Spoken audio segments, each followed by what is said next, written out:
You're listening to This Week in Cardiology from theheart.org, Medscape Cardiology. This podcast is intended for healthcare professionals only. Any views expressed are the presenter's own and do not necessarily reflect the views of WebMD or Medscape. When every decision matters, you need trusted medical intelligence. Medscape AI synthesizes peer-reviewed evidence and Medscape's expert-validated content in seconds, delivering clinically verified answers you can trust. Join over 13 million Medscape members on the world's leading platform for clinicians. Start using Medscape AI on the web or in the Medscape app. Medscape AI, trusted medical intelligence. Hi, everyone. This is John Mandrola from theheart.org Medscape Cardiology, and this is This Week in Cardiology for June 12, 2026. This is the London, UK version. I'm here for the London Arrhythmia Summit. I'm discussing today listener feedback about a number of topics: transcatheter tricuspid valve replacement, CKM, a new metabolic disease that you'll want to know about, the ARISE Fluids trial, the BIHCA trial, the temporal trends in ICD therapies study. First, some listener feedback on my comments last week about the LOSE AF trial. A listener emailed me this week to let me know how much I missed in speaking last week about weight loss in atrial fib. I covered the LOSE AF study from two groups in the UK, and the trial found that an intensive behavioral weight loss program induced weight loss but had no effect on any other AFib-related outcomes. The listener and writer alerted me to three other studies that I should have mentioned, which were either not mentioned in the LOSE AF manuscript or mentioned only superficially. It turns out that there are strong signals of benefit from behavioral-guided risk factor management in atrial fibrillation, including weight loss. Let me briefly review these because I think it's worth doing so. The ARREST AF trial, published in JAMA Cardiology in 2025, 122 patients with obesity and AFib undergoing initial AFib ablation. They were randomized to a lifestyle risk factor management program versus standard of care in Adelaide. This is the Adelaide program. The active arm lost 9 kilograms more weight and had a 47% reduction in the primary endpoint of freedom from AFib at 12 months after ablation. Secondary measures were also improved, including AFib symptom severity and a 10 millimeter decrease in blood pressure. Second, European Heart Journal published the Dutch POP-AF trial. This randomized 145 patients referred for PVI, and this was to a nurse-led integrated lifestyle treatment program before ablation or standard care. The intervention arm in the Netherlands, patients lost 6 kilograms more and had a 51% reduction in the primary endpoint of repeat ablation or cardioversion in the first year. As in the Australian trial, blood pressure was also reduced in the active arm. And thirdly, JAC published the Prague 25 trial in 2025. This was 200 patients with an interesting comparison. These patients had obesity and AFib, and they were randomized to lifestyle modification, diet and exercise, plus antiarrhythmic drugs versus catheter ablation alone for PVI. The intervention arm lost 6.7 kilograms more, but catheter ablation did better at reduction of the primary endpoint of being free of AFib, 73% in the ablation arm versus 35% in the lifestyle plus antiarrhythmic drug arm. And non-inferiority was not met, and it was superior for ablation.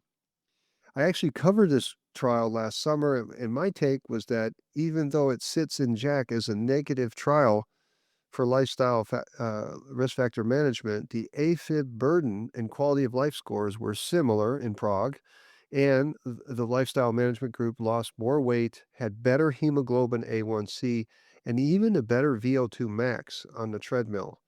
So I considered it a very positive trial.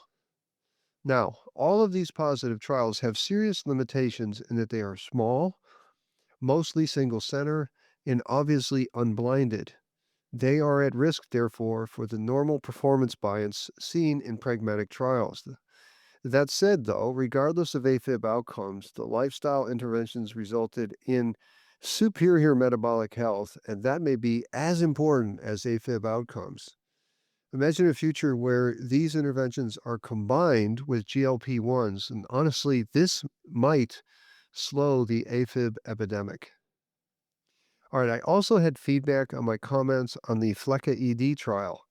Dr. John Rossis from South Carolina writes that my enthusiasm for IV flecanide's superiority over IV amiodarone in patients with stable CAD without ischemia is, quote, at odds with the reality that you yourself highlighted in that many hemodynamically stable patients with PAF self-convert with beta blockers in time, and providing them with an anticoagulant may be all that is needed, end quote.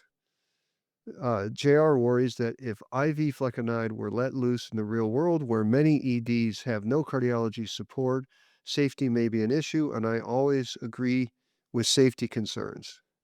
Now, I went back and looked at my comments, and yes, maybe I was a bit too muddy on the matter. I was indeed positive about the trial. IV flecainide was clearly better than amiodarone, which is a lousy cardioversion drug.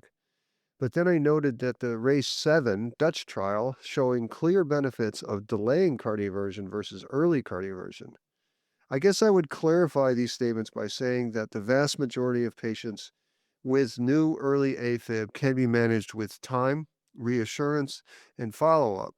But when we think cardioversion may be useful, say let's a more symptomatic patient who really wants to come out of AFib, IV flecainide is a lot better than amiodarone.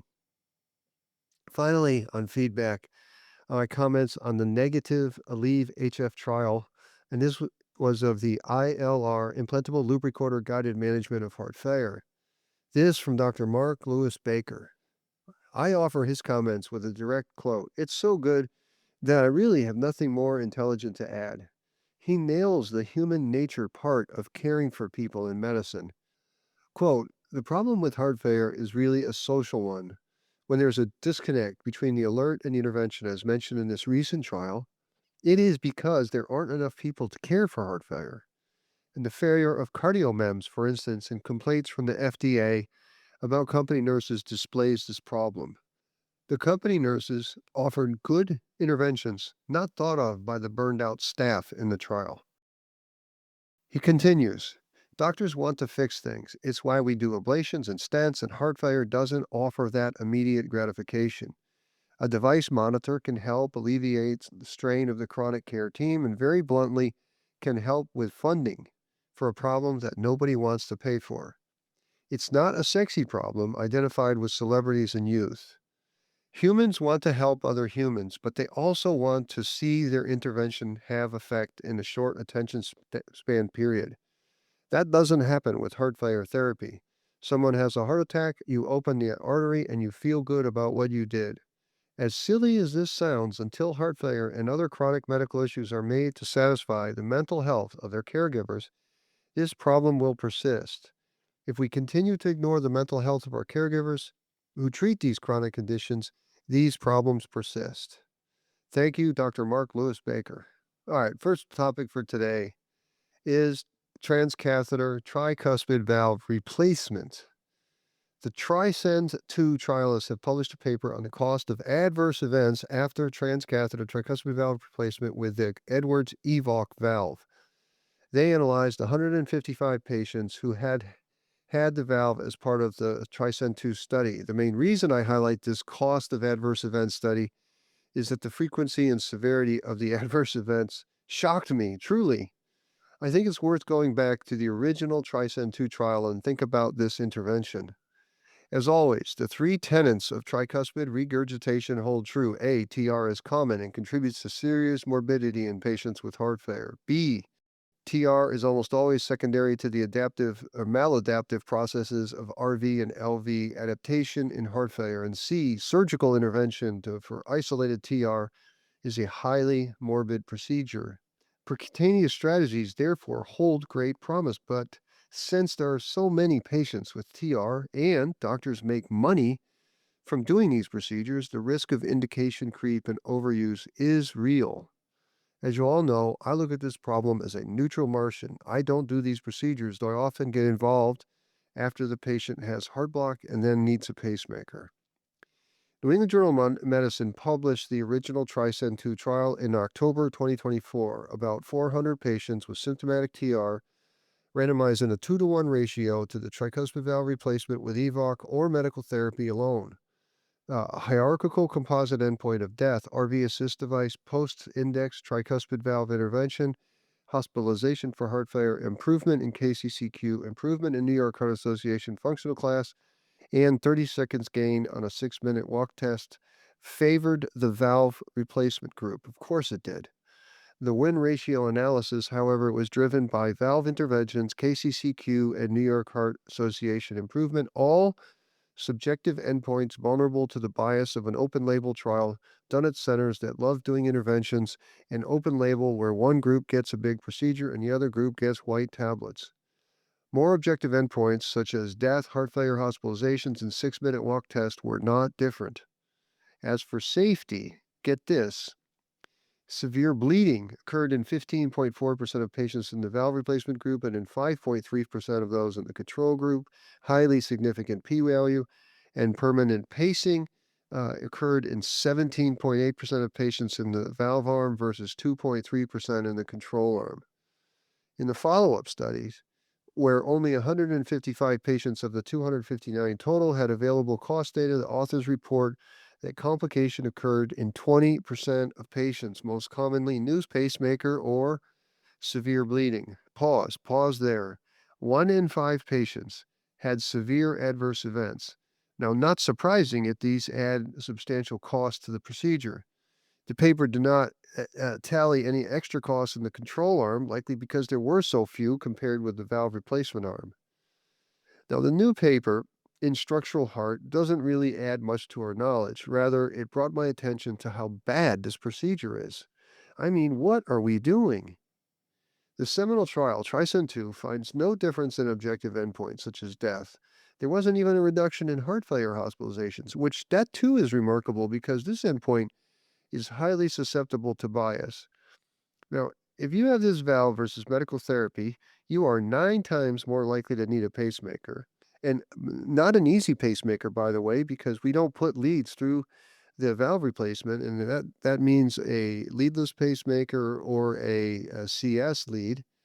And you have a 3 times more likely to suffer severe bleeding. And for that, you get no reduction in death or heart failure hospitalizations. In my opinion, this whole thing is a failure of both regulation and critical appraisal. Looking back at this trial, TRISCEND 2 might be worse than Triluminate, which is the tricuspid transcatheter edge-to-edge repair trial. And I do not think it was possible to get worse than Triluminate. Next topic is on disease creation, the CKM syndrome. Now, journalist Crystal Fent has nice coverage of its first ever guideline for CKM syndrome. It reads sort of like a comic tragedy repeated since the creation of prediabetes and pre-hypertension. But remember, whenever you have a new guideline, you always have something underneath. And here we have 3 branded drug classes, SGLT2 inhibitors, GLP-1 agonist, and the always positive non-steroidal mineralocorticoid antagonist finerenone.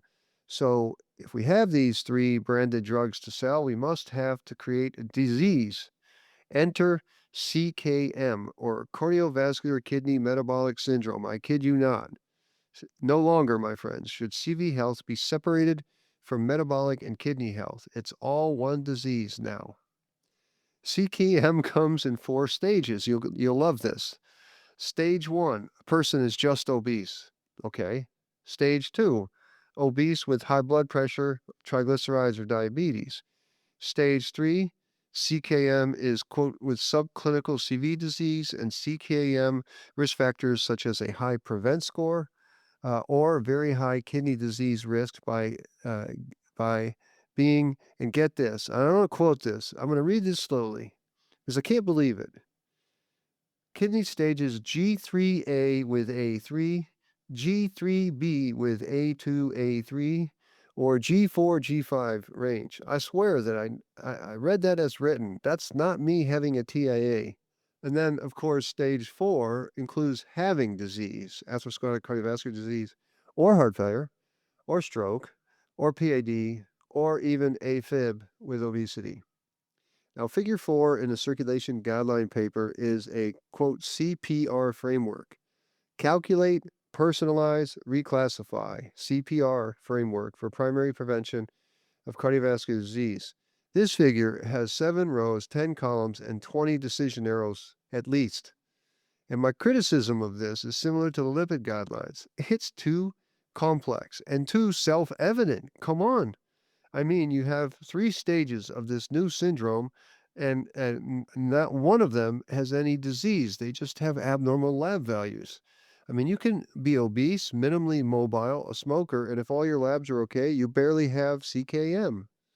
I ask, do we really need a many thousand word document and new disease name to counsel patients on weight loss and treat them with SGLT2 inhibitors when they have type 2 diabetes or CKD, and to treat them with GLP-1s when they have obesity, diabetes, sleep apnea, or ASCVD? And don't get me started on finerenone, because every positive trial of this drug is marred by the fact that it is compared against placebo instead of spironolactone. Another problem with these diseases is it scares patients. I can't tell you how many times patients look at me and they tell me with great sadness, like they have cancer, that they have stage 3 kidney disease, which sounds terrible. Then I look at their creatinine and it's 1.5. So I think we should just get along with fewer diseases and fewer treatment guidelines, and this is a classic example. All right, I want to go over now 2 trials that are peripherally involved with cardiology that teach super important EBM lessons, one in New England, one in JAMA. And maybe you don't treat patients with sepsis, but we've all seen the Surviving Sepsis Campaign, SSC. And these are guidelines which give what some call a weak recommendation for early high-dose IV fluids. According to ICU Dr. Josh Farkas, these guidelines have been weaponized as quality measures, performance measures, and it's resulted in doctors being pressured to prescribe arbitrary volumes to patients. And I have seen patients diagnosed with sepsis, then flooded with fluid, who then developed worsening respiratory failure due to ARDS or even just pulmonary vascular congestion. Another approach to early sepsis treatment is a more restrictive fluid resuscitation and earlier use of vasopressors, and previous trials of these 2 strategies have been inconclusive. So New England Journal has published the large Arise Fluids pragmatic trial of the 2 strategies. The primary outcome was a good one. This is a good one. Days alive and out of the hospital from randomization to 90 days. Approximately 1,000 patients were randomized, and the first thing is that they tell you is that patients in the vasopressor group received less fluids, about a liter less on average, and the percentage of patients who received vasopressors was 19% higher in the vasopressor arm, and this speaks to fidelity with the trial procedures. The primary endpoint was about as null can get. At day 90, the median number of days alive and out of the hospital was 76 in both groups. Other secondary measures were also not different, and one safety outcome was different. Only 0.6% of patients in the vasopressor arm had pulmonary edema versus 5% in the fluids group. And that's a relative risk of 0.12 or an 88% reduction in the risk of pulmonary edema. So my comments, and here I'm just going to quote Dr. Josh Farkas, and I'll send you the link to the tweet that he put up. He said, quote, "This is a great example of the overreach of guidelines and protocolized medicine. People get all upset about practice variation, so sometimes they try to stomp it out using guidelines and protocols, but these guidelines are highly fallible. So what may occur is that you standardize care in a way that harms everyone equally." That's so good, isn't it? It's also worth thinking about where these guidelines came from. Farkas noted that they were initially motivated by raging cases of toxic shock syndrome, and he used the example of Rory Staunton, who was a 12-year-old from Queens, who grazed his arm playing basketball, was sent home with Band-Aids, and later died of overwhelming sepsis. I mentioned this trial and story because it is yet another example of how well-intentioned guidance can run amok. This Arise Fluids is a great trial, but it should have been done a long time ago. You would hope that one of the role of our professional societies would be in preventing such medical reversals. I think instead of cozying up with industry or promoting rent-seeking money extraction programs like the ABIM testing initiative, a better role for our professional organizations should be that they're beacons of science wherein academics prevent overreaching guidance. They'd promote proper trials before coercing doctors with ill-guided performance measures. Note that the trial does not say to use high-dose fluids or earlier vasopressor. It merely says that one is not superior to the other, and there should be no protocol for all patients with sepsis. Thus, the use of high-dose fluids is no more a quality measure than the length of, say, the review of systems in the note. All right, next trial. Bicarbonate, sodium bicarbonate for inpatient cardiac arrest. This is the bicarbonate hospital cardiac arrest trial. I guess that's what BIHCA stands for. Now, despite the lack of evidence, many doctors give sodium bicarb as an acidic buffer to patients who have cardiac arrest. This is one of those old school plausibility arguments, and the summary of it would be that cardiac arrest causes low perfusion, which creates an acidosis, which then hampers cell function, and correction of the acidosis with bicarb creates a more favorable healing milieu. It turns out that current guidelines do not recommend bicarb, but no matter, doctors do it. I've seen this done honestly since the 1990s, and it's still done to this day. Now we turn to Denmark, where nearly 3,000 patients in 21 hospitals were screened, 913 determined eligible, of whom 779 were randomized to IV bicarb or placebo in the setting of in-hospital cardiac arrest.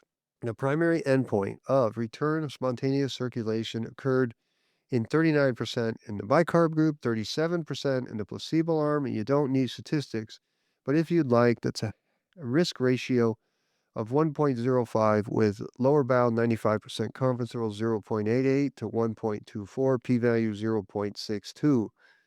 Note the tight confidence intervals wherein the lower bound was 0.88 or 12%, which pretty much excludes a clinically meaningful benefit. At 30 days, 12% in the sodium bicarb group versus 9% in the placebo group were alive. Risk ratio 1.25. Now, favorable neurologic outcome was also not different, nor were there any signals in the subgroups. So for those doctors who think they can identify a specific sort of patient who will benefit from bicarb, there were surely no obvious signs of treatment effect heterogeneity in the paper. Comments here. Another classic example of a strong trial where a high percentage of eligible patients were included. It was placebo-controlled and had good primary outcome choice. I really like the outcome choice of return of spontaneous circulation.